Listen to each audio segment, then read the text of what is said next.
ముఖ్య విధి. అటువంటి విధిని ఎన్డీఏ ప్రభుత్వం అన్నా క్యాంటీన్ల ద్వారా ముందుకు తీసుకెళ్ళడానికి సంకల్పించి ఆంధ్రప్రదేశ్లోని ప్రతి ప్రాంతంలోనూ ప్రారంభించారు. ఈరోజు ఇక్కడ గౌరవనీయులు వర్మ గారితో కలిసి ఈ అన్నా క్యాంటీన్ ప్రారంభించడం చాలా సంతోషంగా ఉంది.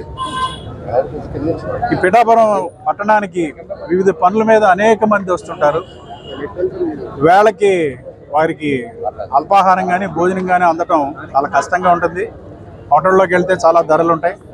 అటువంటి వారికి 5 రూపాయలకే ఉదయం అల్పాహారం, మధ్యాహ్నం భోజనం అందించడం అనేది ఒక గొప్ప కార్యక్రమం. పవన్ కళ్యాణ్ గారు కూడా డొక్కా సీతమ్మ గారితో పేరుతో వాడవాడలా ఈ ఆహార శిబిరాలు పెట్టాలని ఒక గొప్ప సంకల్పాన్ని 2019 నుంచి చెప్తూ వచ్చారు.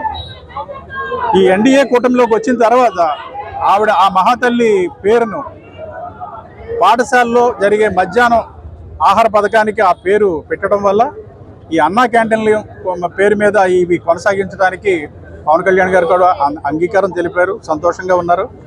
అందులో భాగంగానే ఇక్కడ క్యాంటీన్ ప్రారంభిస్తున్నామని చెప్పంగానే ఆయన వేరే కారణాల వల్ల ఇక్కడికి రాలేకపోయారు.